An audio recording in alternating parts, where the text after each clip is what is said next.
What happens when a beloved actress sits down for what should be a friendly morning chat and instead finds herself under attack from a host who seems determined to tear her down in just 38 seconds? One comment would expose the true nature of a television personality millions thought they knew. And what followed was a clash so intense that it ended with security being called and a guest being physically removed from the studio. This is the story of how Julie Walters, one of Britain's most cherished actresses, walked onto a morning talk show expecting a pleasant conversation about her latest work and instead found herself in a battle for her dignity against a host who had apparently woken up that day and chosen chaos. The morning started like any other on the show. The lights were bright, the audience was settled in their seats, and the cameras were rolling. Lorraine Kelly sat in her usual spot, smiling that familiar smile that had welcomed countless guests over the years. But something was different today. There was an edge to her energy, a sharpness that those who knew her well might have recognized as a warning sign. Julie Walters walked onto the set to warm applause. She was there to talk about her new film, a project she had poured her heart into. She sat down, smoothed her dress, and prepared for what she assumed would be the standard questions. How was filming? What drew you to the role? Tell us something funny that happened on set. The usual comfortable territory of morning television. Lorraine began pleasantly enough. She welcomed Julie, complimented her outfit, and made a joke about the weather. The audience laughed. Everything seemed normal. But then, barely a minute into the interview, something shifted. Lorraine leaned forward and said with a smile that did not quite reach her eyes, "So, Julie, let me ask you something. Your career has had its ups and downs, hasn't it? More downs recently, some might say." The audience went quiet. Julie blinked, clearly caught off guard. She let out a small laugh, the kind people do when they are not sure if someone is joking or not. She replied, "Well, I have been fortunate to work steadily over the years. I feel very lucky." But Lorraine was not backing down. She pressed on, her voice taking on a tone that was almost mocking. "Lucky? Is that what we are calling it? Because I've seen some of your recent films. And well, let me be honest here. They have not exactly set the box office on fire, have they?" Julie's smile faltered. She shifted in her seat. The audience members exchanged uncomfortable glances. This was not the warm, fuzzy morning television they had signed up for. This was something else entirely. "I think," Julie said carefully, "that success can be measured in different ways. Not every film needs to make £100 million to be worthwhile. Some stories are important because of what they say, not how much money they make." Lorraine laughed, but it was a cold sound. "Oh, that is a lovely way to spin it. That's what actors always say when their films flop, is it not? It was never about the money. It was about the art. Meanwhile, the rest of us are wondering why we paid £12 to sit through 2 hours of, well, let me not be too harsh." The tension in the studio was now impossible to ignore. Julie was no longer smiling. She sat up straighter, her jaw set. She said, "I am sorry. Are we here to talk about my new film, or are you just planning to insult me for the next 10 minutes? Lorraine waved her hand dismissively. "Oh, don't be so sensitive. I'm just being honest. That is what people love about this show. I tell it like it is. And the truth is, Julie, you are not the draw you used to be. When was the last time you were in something that really mattered, something people actually talked about?"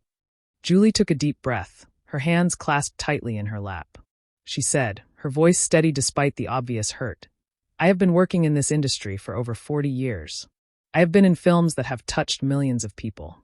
I have worked with some of the greatest directors and actors of our time.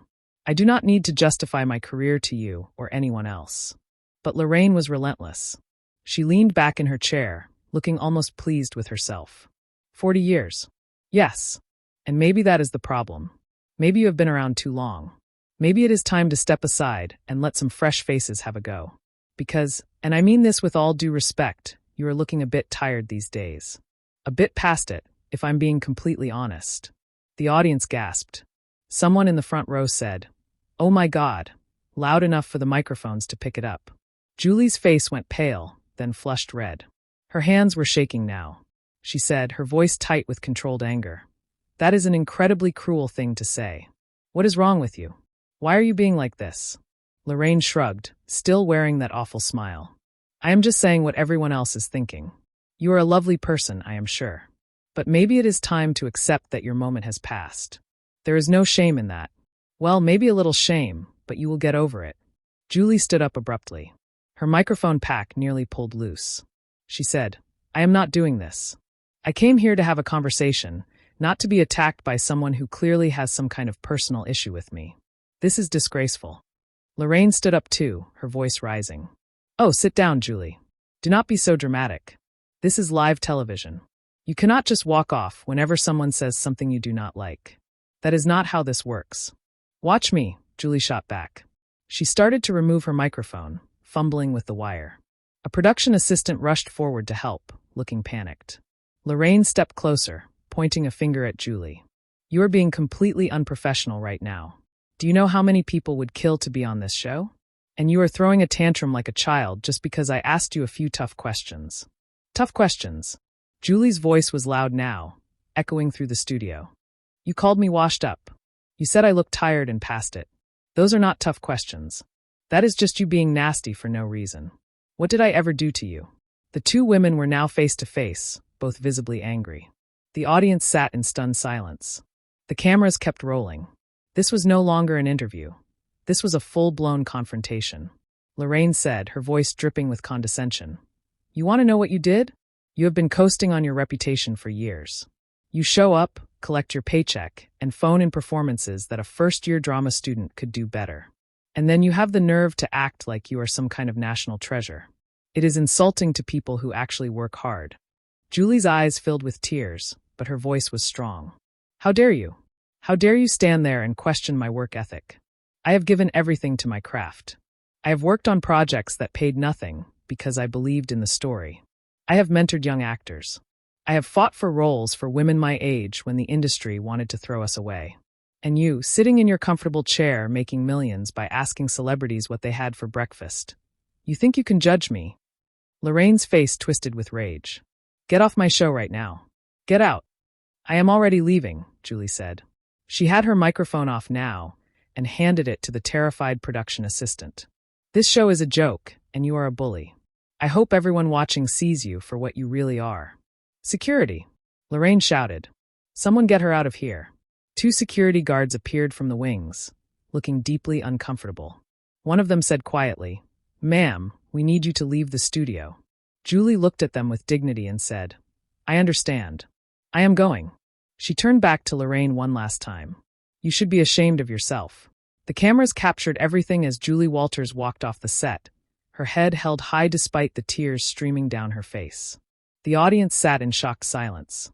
Lorraine stood there breathing hard, her carefully constructed television persona shattered into a million pieces.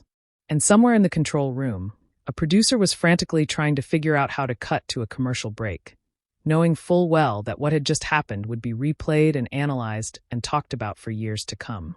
This was not just a bad interview. This was a career-defining moment, and not in a good way. But the confrontation was far from over. As Julie moved towards the exit, Lorraine's voice cut through the studio like a knife. "You know what your problem is, Julie? You cannot handle the truth. You have been surrounded by yes people for so long that you have forgotten what real criticism sounds like." Julie stopped walking. She stood there for a moment, her back to Lorraine, and you could see her shoulders rise and fall with a deep breath. Then she turned around slowly. The security guards froze, unsure of what to do. The entire studio held its breath. Julie walked back towards the set, not in a threatening way, but with the kind of calm determination that somehow felt more powerful than any show of aggression. She stopped a few feet from Lorraine and said, "You want to talk about truth? Let me tell you some truth. I came here today as a favor. Your producers begged my agent for weeks because your ratings have been dropping, and you needed a name to bring viewers back. I said yes because I thought it would be a nice, easy conversation. I was wrong." Lorraine's face went red. "That is not," she started to say, but Julie held up a hand. "I am not finished. You sit here every morning, and you smile, and you laugh, and you pretend to be everyone's friend. But the moment the cameras are off, the moment you think no one is paying attention, you are rude to your staff. You are dismissive to guests who you do not think are important enough. I've heard the stories, Lorraine. Everyone in this industry has heard the stories, and now I am living one." The audience was completely silent. Some people had their phones out recording. This was the kind of moment that would be shared a million times before the day was over. Lorraine tried to speak again, but her voice came out weak. "I have always been professional." Julie laughed, but there was no humor in it. Professional? You called me washed up on live television. You mocked my appearance. You suggested I should retire. And you think that is professional? What you are is jealous. Jealous that I have had a career based on talent and hard work, while you have built yours on being cruel to people who cannot fight back. That is enough, Lorraine said, her voice shaking. Now you need to leave. Now. Julie nodded slowly. Oh, I am leaving. But first, I want everyone watching to know something. This woman right here, she is not your friend. She does not care about you, or your stories, or your lives. You are just numbers to her. Ratings. And the moment you stop being useful, she will turn on you, just like she turned on me today. Lorraine looked like she wanted to say something devastating in return, but the words would not come. Her mouth opened and closed. She looked around at her crew, at the audience, and seemed to realize for the first time that she had lost control of the situation entirely. This was supposed to be her show, her kingdom. But somehow Julie had taken all the power. One of the security guards stepped forward again and said gently, Miss Walters, please. We really do need you to go now. Julie looked at him and smiled sadly. I know. I am sorry you have to be part of this. She glanced one more time at Lorraine. I really am sorry for you. I cannot imagine being so unhappy inside that the only way you can feel better is by making other people feel small. I hope you get the help you need. That statement seemed to hit Lorraine harder than any of the anger or accusations. Her face crumpled for just a second before she caught herself. She said, her voice barely above a whisper. Get out of my studio. It is not your studio, Julie said quietly. It belongs to the network. You just work here. And after today, I would not be surprised if they start wondering whether you are worth the trouble. The security guards began to guide Julie towards the exit again. This time, she went willingly. But as she walked, she spoke loudly enough for everyone to hear. To everyone in this audience, to everyone watching at home, I want you to know that you deserve better than this. You deserve kindness. You deserve respect. Do not let anyone treat you the way I was treated today. Not your boss, not your friends, not anyone. You are worth more than that. The audience began to applaud. It started with one person, then two. Then suddenly the entire studio was clapping. Some people were even standing. They were applauding Julie, not Lorraine. The host who had just tried to humiliate and destroy her guest was now watching that guest receive a standing ovation. Lorraine's face went through a series of emotions: shock, anger, embarrassment, and finally something that looked almost like panic. She turned to the cameras and tried to regain control. Well, that was certainly, she paused, searching for words. That was unexpected. We're going to take a quick break, and when we come back. But the director in the control room had already made the decision to cut away. The feed switched to a commercial, but not before millions of viewers had witnessed the entire ugly confrontation. Social media was already exploding. Clips were being shared. Think pieces were being written in real time. The phone lines at the network were lighting up. Backstage, Julie was being escorted through the corridors. Crew members who had watched the whole thing on monitors stopped her to shake her hand, to hug her, to tell her she was incredible. One makeup artist said with tears in her eyes, "Thank you for saying what we have all been thinking for years. She has been awful to work with, and nobody has ever stood up to her like that." Julie hugged her and said, "You should never have to put up with that kind of behavior. None of you should." Meanwhile, back on the set, Lorraine was having what could only be described as a meltdown. During the commercial break, with the studio audience still there watching, she turned on her producers. "How could you let this happen? Why did nobody step in? You just let her attack me on my own show." One brave producer tried to respond. "Lorraine, you were the one who started it. You were incredibly harsh with her from the beginning. We tried to signal you to pull back, but you kept going." Lorraine spun around. "So this is my fault, is that what you were saying? She comes on here with her attitude and her superiority complex, and somehow I am the bad guy." Another producer, older and clearly tired of the drama, said bluntly, "Yes, that is exactly what we are saying. You crossed a line today.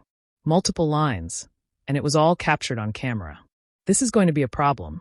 A big problem." The stage manager interrupted. "We are back in 30 seconds.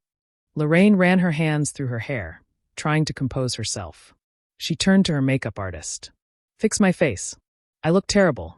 The makeup artist, who had been with the show for 5 years, said coldly, "There is only so much I can do." And then she walked away, leaving Lorraine standing there with her mouth open in shock. The cameras came back on. Lorraine was alone on the set now. The chair where Julie had been sitting was empty, a stark reminder of what had just happened. Lorraine tried to smile, but it came out more like a grimace. "Well," she said, her voice artificially bright, "that was certainly not how I expected this morning to go. Julie Walters, ladies and gentlemen, always full of surprises." She laughed, but nobody in the audience laughed with her. The silence was deafening. She pushed forward, trying desperately to salvage something. "Look, sometimes interviews get heated. Sometimes people disagree. That is the nature of live television. But at the end of the day, I have nothing but respect for Julie and her work. I think maybe we both got a bit carried away there. But it was too late. The damage was done. Everyone watching could see through the attempted backpedaling. Everyone knew what they had witnessed. This was not a case of two people getting carried away. This was a clear case of one person attacking another, and then facing consequences when the victim refused to play along. Lorraine tried to continue the show as if nothing had happened, but everything felt wrong. Her next guest, a chef who was supposed to demonstrate how to make the perfect Sunday roast, sat down looking distinctly uncomfortable. Before Lorraine could even ask the first question, the chef said, "I have to be honest, that was really hard to watch. Are you okay?" Lorraine blinked, clearly not expecting the question. "I am fine. Absolutely fine. Now, shall we talk about your recipe?" But the chef was not letting it go, because it seemed like you were really going after her. Julie Walters is a legend. What she said about kindness and respect really resonated with me. I think we could all learn something from that. The color drained from Lorraine's face. She had not anticipated that her own guest would turn on her too. She said, her voice tight, "I appreciate your thoughts, but we are here to talk about cooking, not about," she waved her hand vaguely, "earlier segments." "Right," the chef said, nodding slowly. "Of course. But I just want to say, for the record, I think you owe her an apology. That is all I will say about it." Lorraine's smile was now completely frozen on her face. She looked like a wax figure of herself. She pushed through the cooking segment, but her questions were distracted and half-formed. She kept glancing at the studio audience, perhaps hoping to see friendly faces. But instead, she saw people whispering to each other, checking their phones, and generally looking anywhere but at her. When the segment ended, and they cut to another commercial, Lorraine stood up abruptly and walked off the set without a word to anyone. The chef sat there alone, looking around awkwardly until a producer came to escort him away. The audience members began talking amongst themselves, their voices growing louder. One woman in the third row said to her friend, "I cannot believe we just witnessed that. I've been watching this show for 10 years, and I have never seen anything like it." Her friend replied, "I know, and honestly, I am done with it. I am never watching again." The way she spoke to Julie was disgusting. There is no excuse for that. Similar conversations were happening all around the studio. People were not just shocked, they were angry. They felt like they had been complicit in something ugly, and they did not like it. Backstage, Lorraine had locked herself in her dressing room. Her assistant knocked gently on the door. "Lorraine, the network executives are on the phone. They need to speak with you." "Tell them I am busy," Lorraine shouted back. "They say it is urgent. It is about what just happened." "I said I am busy." There was a pause. Then the assistant said quietly, "They are talking about pulling you off air. They want you to make a statement." That got Lorraine's attention. She yanked the door open. "What do you mean pulling me off air? This is my show. They cannot do that." The assistant, a young woman who had put up with Lorraine's temper for 2 years, said with surprising firmness, "They can do whatever they want. You went after Julie Walters on live television. The phones have not stopped ringing. Social media is a nightmare. Everyone is calling you a bully. They need to do damage control. And if that means you sit out a few shows, then that is what they will do." Lorraine stared at her assistant like she had never really seen her before. "When did you grow a spine?" she asked, her voice dripping with venom. The assistant smiled sadly. "About 5 minutes ago, when I watched Julie Walters stand up for herself. She made me realize something. I do not have to take your abuse either. I quit." She turned and walked away, leaving Lorraine standing in the doorway with her mouth hanging open. For perhaps the first time in her career, Lorraine was completely alone. No assistant, no adoring audience, no guests laughing at her jokes, just her and the consequences of her actions. Back in the studio, the show was attempting to continue with a substitute host, a news anchor who had been pulled in at the last minute. He sat in Lorraine's chair, looking deeply uncomfortable, and tried to introduce the next segment. But before he could finish a sentence, someone in the audience stood up. It was an older woman, probably in her 60s. She said in a clear, strong voice, "I am sorry, but I need to say something. We all saw what happened here today. We saw how Julie Walters was treated. And I think we all need to acknowledge that what we witnessed was bullying. Plain and simple. That woman," and she pointed to Lorraine's empty chair, "should not be allowed back on television until she understands the harm she caused." The substitute host did not know what to do. He looked to the producers for guidance, but they were just as lost. Another audience member stood up, then another. Soon, half the audience was on their feet. A man in his 40s said, "My daughter watches this show." She looked up to Lorraine. "How am I supposed to explain to her what we just saw? How do I tell her that someone she admired is actually cruel?" A younger woman added, "I came here today so excited to be in the audience. I thought this would be fun. Instead, I feel sick. I feel like I just watched someone get torn apart for entertainment. That is not okay." The substitute host held up his hands. "I understand everyone is upset. The network will be making a statement, but right now I think we need to take a break." "No," someone else shouted. "No more breaks. No more pretending everything is fine. We deserve answers. Where is she? Where is Lorraine?" The chanting started small but grew quickly. "Where is Lorraine? Where is Lorraine?" The producers were panicking now, making frantic calls, trying to figure out how to regain control of the situation. But there was no controlling this. The audience had seen behind the curtain, and they did not like what they found. In her dressing room, Lorraine could hear the chanting through the walls. She sat on her couch staring at nothing as the reality of what she had done began to sink in. Her phone was buzzing constantly with calls and messages, but she could not bring herself to look at it. She knew what they would say. She knew what everyone was saying. There was another knock at her door. "Lorraine," it was one of the senior producers. "We need you to come out and make a statement. This is getting out of hand." Lorraine said nothing. "Lorraine, please. The audience is about to riot. We have security concerned. You need to fix this." "Fix this?" Lorraine's voice was hollow. "How am I supposed to fix this? You could start with an apology. A real one, not the half-hearted thing you tried earlier. You need to own what you did." Lorraine stood up and opened the door. The producer took a step back at the sight of her. Her makeup was smeared. Her hair was a mess. She looked 10 years older than she had at the start of the show. "I cannot go back out there," she said, her voice barely a whisper. "You have to. This is your show, your responsibility." Lorraine shook her head slowly. "It stopped being my show the moment I attacked Julie. It became hers. She won, and I lost everything." The producer wanted to argue, but looking at Lorraine's face, he realized there was no point. She was broken. Whatever happened next, Lorraine Kelly, as everyone knew her, was finished. Meanwhile, Julie Walters had made it back to her car. Her driver, who had been watching the whole thing on his phone, looked at her with something like awe. "Miss Walters, that was incredible. You were amazing in there." Julie smiled tiredly. "I do not feel amazing. I feel exhausted and sad. I never wanted any of that to happen." "You did not make it happen," the driver said firmly. "She did. You just stood up for yourself. And from what I'm seeing online, the entire country is on your side." Julie looked out the window as they pulled away from the studio. She thought about Lorraine alone in her dressing room, facing the destruction of everything she had built. Part of Julie felt sorry for her, but a larger part, the part that had been humiliated and attacked on live television, felt that justice had been served. Sometimes Julie thought people need to face consequences. Sometimes kindness means standing up to cruelty, even when it is hard, even when it is painful. She had spent her entire career being gracious and professional, even in the face of difficult situations. But today, she had drawn a line, and she was proud of that. The car drove on through the city streets, carrying Julie away from the chaos she had left behind.